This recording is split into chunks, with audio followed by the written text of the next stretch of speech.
The last thing on the mind of an owner of an economical daily driver is keeping its engine bay clean and tidy, but that's fine as it gives people like me the opportunity to put informative videos together for people like you. So stay tuned for just that as I tend to the 60,000 mile engine bay of a 10-year-old Mazda 3.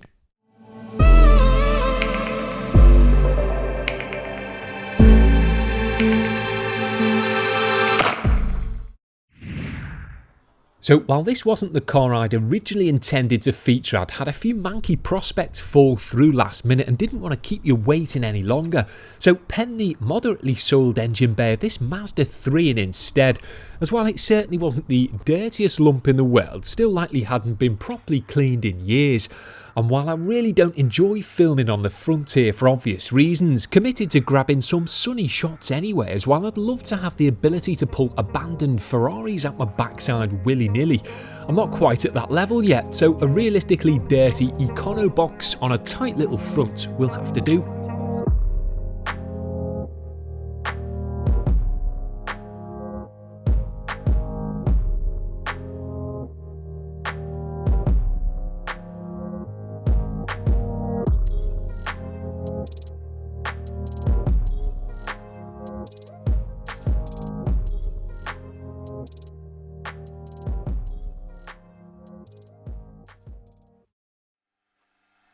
Now, unless working on the engine of something ridiculously old or expensive, I don't usually bother covering anything up nowadays, as the vast majority of modern engine bays can deal with getting wet just fine. So generally jump straight in with a reduced pressure pre-rinse to remove any loose dirt and dampen everything down. But feel free to cover any exposed electrical bits and bobs in your engine bay if you prefer not to live life on the edge like me.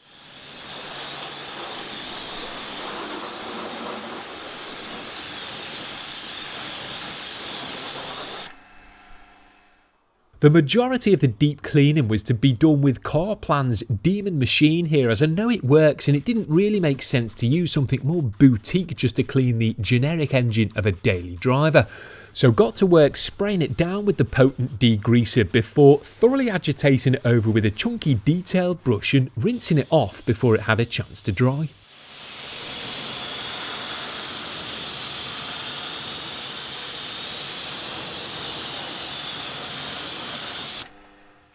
Now, I've been criticised for not removing the plastic parts a lot of modern engine bays sport to clean underneath them, but that plastic provides some protection from the water, and what lies beneath is usually an awkward mess that arguably isn't worthy of seeing the light of day. Yes, if your car has a nice, well thought out exposed metal rocker cover, then I'm happy to give it a good going over, and while I have been known to strip my own engine bays down to perform a deeper clean, realistically I'm just not going down that route for your average plastic cowled daily. While cleaning a relatively basic engine bay like this isn't rocket science, the key to a good clean is being methodical and ensuring you work your chosen product in as thoroughly as possible, as the last thing you want is to still have dirt knocking about during the latter enhancement stages of the clean. So it's worth using a few different brushes to access the various nooks and crannies, including those in the deeper recesses of the engine bay, before thoroughly rinsing off as much of the residue as you can.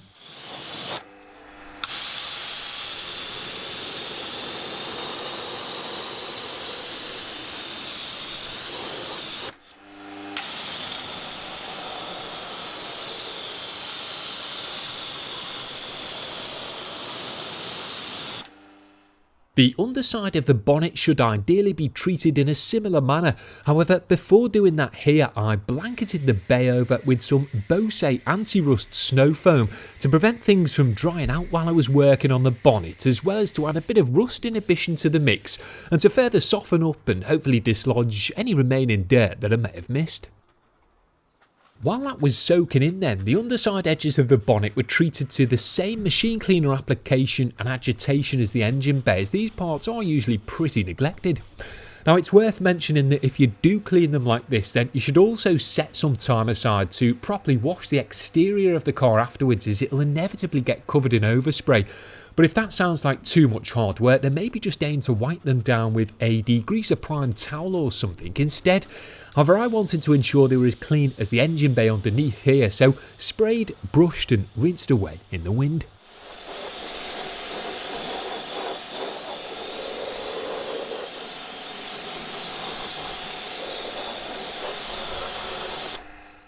The engine bay itself was then given one last thorough rinse off to remove the snow foam previously applied, along with any remaining loose dirt and lingering machine cleaner residue, trying to achieve that balance between clean yet not compromised by keeping the pressure low, keeping the water moving and using a wide spray pattern. My usual procedure for enhancing an engine bay following a thorough clean is the wet application of a water-based dressing, but the solvent-based Demon Tyres I wanted to give a go here is designed to be applied dry. So it was new Bruhl twin turbine blow dryer to the rescue.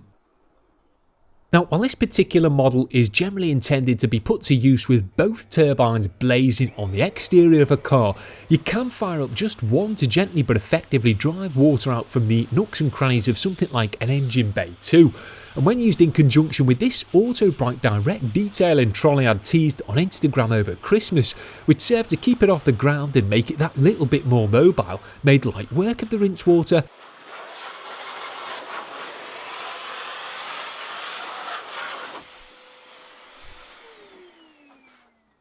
Once fully dried off then, it was time to thoroughly soak all areas of the engine bay with the Demon Tyres, which I'd used on my dad's bike last year, so had an inkling it might work well here. And because it's dirt cheap, could afford to be extra generous with it and really let my trigger finger rip.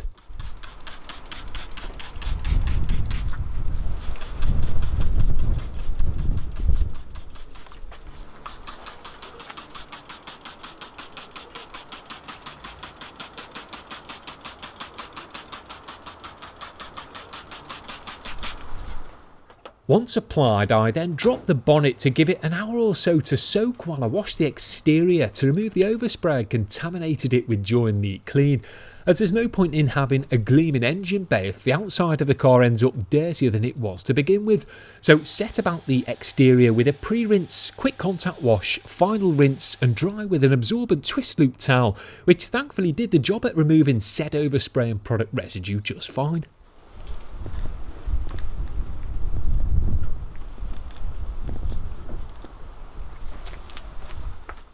The bonnet was then reopened, but before checking to see if the dressing had settled, the underside edges of it were thoroughly wiped over with a Demon Shine Prime towel to simultaneously remove any remaining rinse water and give these generally overlooked parts a bit of slickness and shine, which would hopefully make them easier to clean and maintain in the future.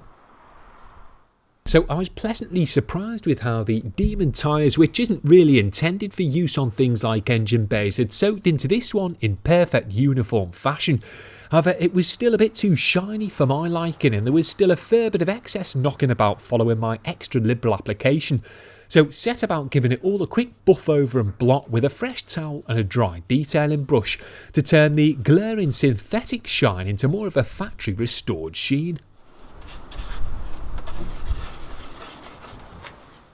With this product being a bit stickier than the water-based products I'd normally use, buffing it back was even more important to stop the engine bay becoming a dust magnet. But the plastics, rubbers and even painted parts still look thoroughly rich and replenished once they've been wiped over. So cracked on until I was happy everywhere looked as good as it realistically could with this particular product in these particular conditions.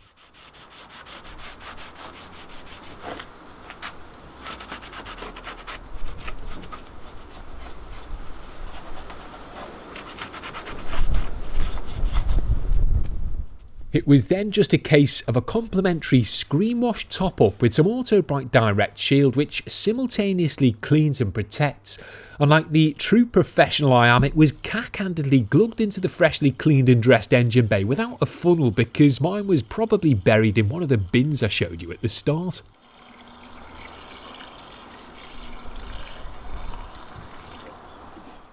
The car was then fired up without so much as a damp belt squeal, illustrating that cleaning and repeatedly rinsing a relatively modern engine bay won't kill it, before being left to tick over for 5 minutes to allow the heat of the engine to steadily see off any remaining moisture or excess product residue prior to pulling the camera in for some sunny aftershots.